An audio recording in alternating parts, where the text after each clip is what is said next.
When we began to talk about the electric field from various particles, we brought in this sort of graphical representation to look at the field and talk something about like its direction and its strength. But a picture like this won't necessarily tell you how strong per se. How would you give a proper value for that? And if I wanted to measure an electric field in the real world, how could I actually go about that? It's not necessarily that easy that I could just go around and carry around a test charge and see how much force is on that, getting individual protons and doing that sort of thing. So that becomes a bit of a difficult task, and so we want to have some other sort of technique that would allow us to actually measure this sort of thing. And anything that we're going to use to measure is going to be more than just some sort of point-like sort of thing like our test charge is supposed to be in our nice mathematical ideal case. So instead we could imagine having a particle, let's just say of positive charge, and so we know it's going to have electric field lines pointing outward from it in all directions.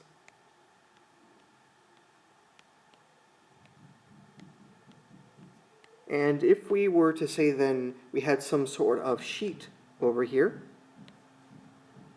and we could then talk about the electric field lines that are going through that sheet due to that particle. Well, that's something we could measure. And so, for example, if this sheet were closer to the particle, well, we'd expect, in a sense, more field lines that would be going through it, or the field lines would be more densely going through it. And if we're farther away, the gaps between those field lines that drew would get larger and larger, and there'd be fewer field lines going through the sheet. So, in this case, we could think about like how many field lines are going through some particular area.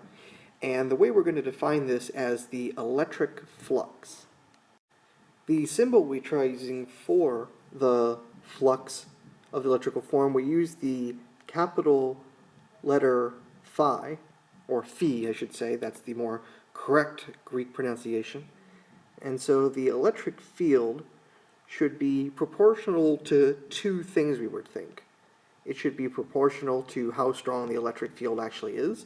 It makes sense that if you have more charge, you would have those field lines all closer together to represent greater strength, so there's more field lines going through the surface. And we'd also expect it to be proportional to how big of an area we have. If we have a really large sheet, it should be able to capture more possible field lines. So our electric field should be somehow proportional to these two things. But there's also another thing that we ought to be considering. If we did have some sort of sheet, like so, should it matter if the field line is going straight through the sheet? Or if it were going at some sort of angle through the sheet? Well, we would think there'd be some sort of relationship with that. So if we were to imagine we had some sort of a wall, and we were throwing balls at that wall. And we wanted to talk about, for example, the momentum of the ball going there and how much is being deflected back. You can imagine that the wall is going to cause like a bigger deflection of the ball if the ball were coming straight out the wall and then bouncing straight back, as opposed to the ball just shooting at an angle at the ball or at the wall and then bouncing off.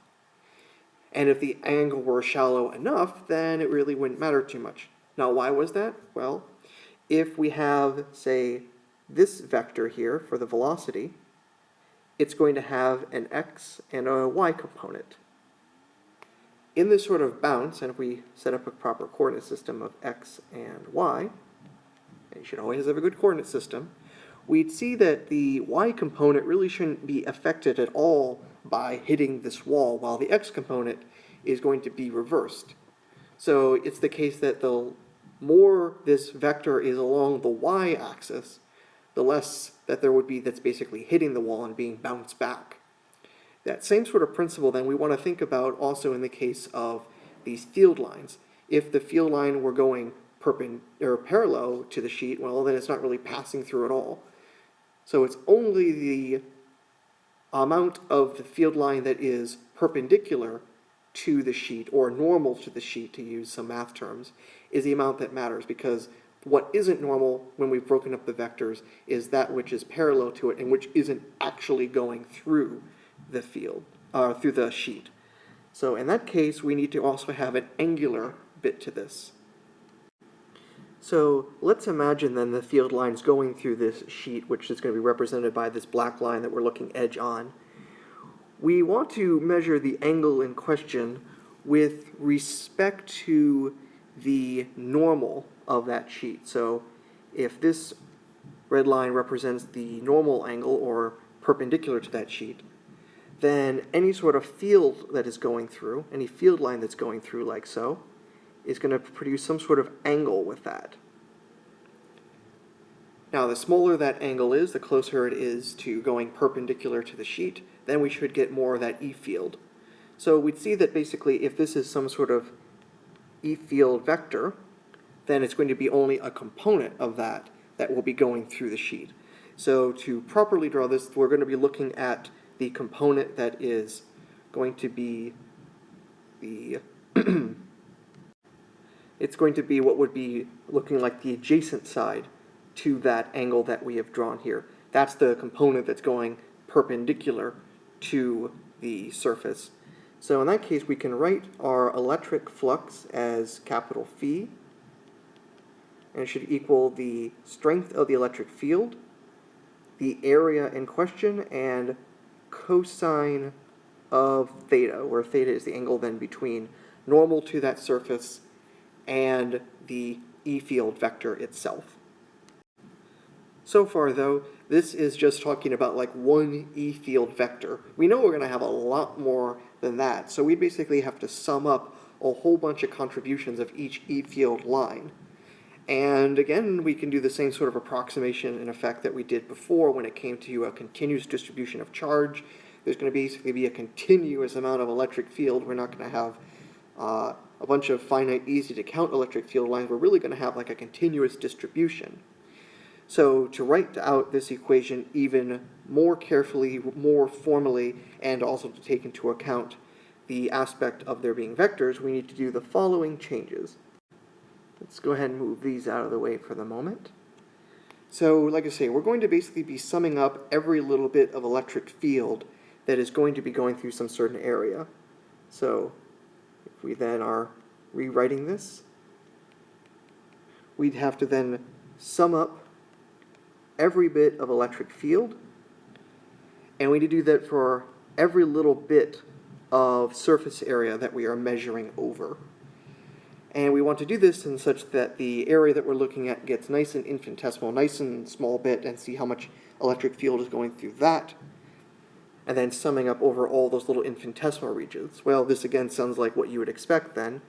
So if we go from delta A into an infinitesimal amount of surface area A, then we're going to see that the proper form of the electric flux is going to equal the integral of the electric field over infinitesimal area A. And remember, everything ultimately here is supposed to be vector-like. The electric field is a vector, and the surface area also is a vector. The vector in this case is the normal vector off of that surface. In which case, that really, when we took E and surface area A together, and we got EA cosine theta, that might look a little bit familiar to you.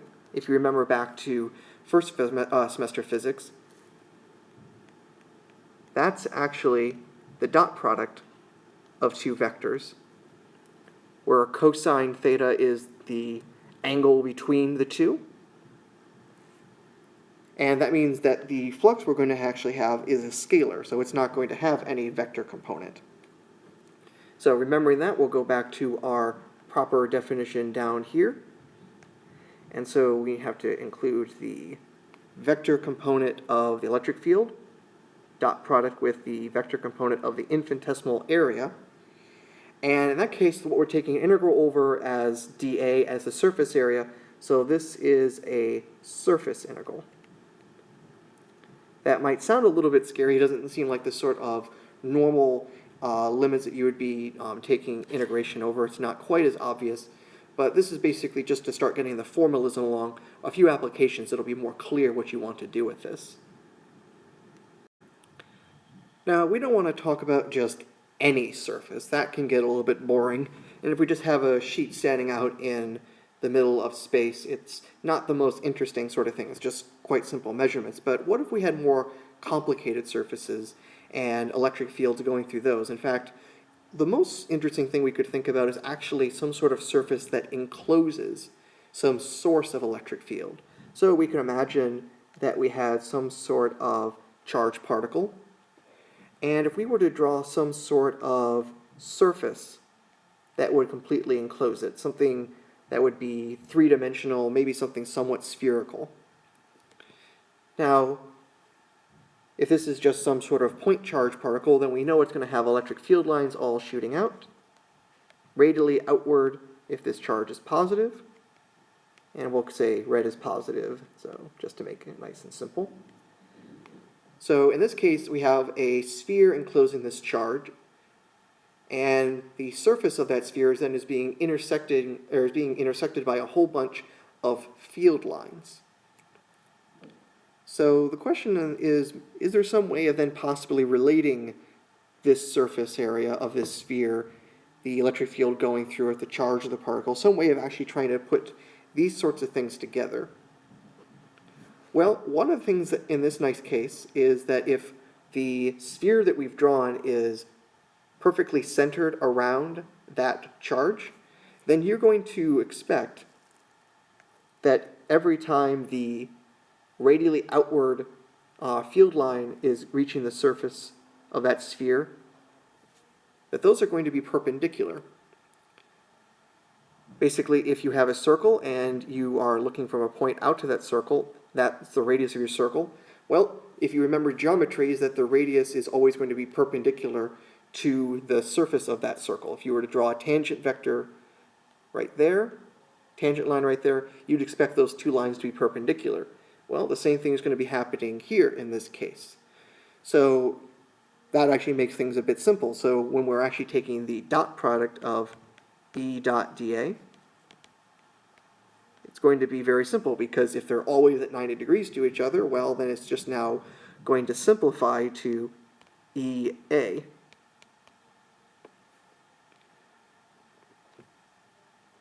There's not going to be any worry about angle stuff. And that makes things nice. So if we were to try to then figure out the flux here,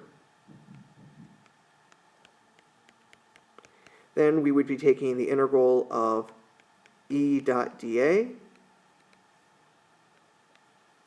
As we said, now it's just going to be E times dA. In fact, I should clarify this better here. That should be E dA, as I drew up before. So substituting that in, taking the integral over dA, that's just going to give us EA. Now, what is A? What is the surface area? Well, as I said, we have drawn a sphere, so we just need to have the surface area of a sphere. Let's give ourselves a little bit of room right now. So if you remember, the surface area of a sphere is going to be just 4 pi r squared, where r is the size of the sphere that we've drawn. Now, I didn't specify r in this setup, but you're going to see that it may not matter so much soon. Now, the other thing is we have an electric field from that charged particle, and we know the electric field from just a single particle, at least the magnitude of it, is going to be 1 over 4 pi epsilon naught charge magnitude divided by r squared. So we know E and we know A. So we can just easily multiply those together and get what the electric flux is now. And we find that several things cancel out. You'll see that the factors of 4 pi cancel out of each other, and even the factors of r squared cancel out from each other. So we're actually left with the charge inside divided by epsilon naught. Well, that's a nice simple little result just by putting this one sphere around that point charge. And if we were to put even more charges inside, actually we could just add up all the electric fields from all of those and we would get the same sort of result actually. So this is actually going to be giving us a rather interesting and powerful result. So if we wanted to have more particles inside and we wanted to find out everything that was interesting, we can actually show then that the electric flux, which again we have defined as the surface integral. This is one of our ways of writing surface integral with that circle in there, meaning it's an enclosed surface. That's the important point, that we are talking about enclosed surfaces. E dot dA vectors is equal to the charge that is enclosed by the closed surface divided by epsilon naught, where epsilon naught is the permittivity of space that we had talked about before. That looks like a nice, fairly simple result, doesn't it? And the important thing is the fact that it is only the charge inside that matters. Now, why would only the inside charge matter? Let's try drawing again another surface that's enclosed, another sphere, say, and we put some charged particle outside. So we can imagine a field line from there is going to enter the sphere, but it's going to also keep on going, and so it's going to actually leave the sphere. Well, in that case then, if it's coming into there, it's going to have a different flux than when it's going outside. It's going to have a flux difference by exactly the same sign change. So if the flux coming in were positive, then it's going to be going out negative of the same magnitude. And we know it's also going to be the same magnitude ultimately because every field line that enters has to leave. Just as many field lines that go into the sphere have to exit if they started from the outside. You can't possibly draw a line that enters the sphere and have it be continuous and not leave the sphere. So this means that any flux on the outside is just going to be canceled out when it leaves. So this actually tells us that no matter what is the charge outside, it is not going to actually affect the flux inside of the sphere. And this will give us some interesting results in other applications. But this already tells us then, just by using this equation, which we call Gauss's law, that has a nice simple way of relating then the charge inside of some sort of what we call the Gaussian surface, and it's any enclosed surface that encloses some sort of charge there, that there's a nice relationship between that and its flux, and if we can do the integral, we can easily then get a relationship between the electric field and the charge. So maybe the distribution of the electric charge isn't so easy to deal with, and we can then instead do an electric field discovery this way by setting up Gaussian surfaces. And then it just becomes a choice of what we want to do. Now in this case we use spheres, but depending on the setup, maybe it would be easier to set up with cylinders or cubes. It's basically just going to be how you set up your integral that we have here. And you want to make the integral as simple as possible for you to solve. So one of the things you're going to care about is the symmetry of the problem. If something is spherically symmetric, then putting a sphere over it is probably best. And so on with anything else, and we'll see a few examples of why that's the case later on. But these are the key points then of Gauss's law. It deals with enclosed surfaces, the charges inside, and then a way of relating the flux, the electric field, and that charge all together.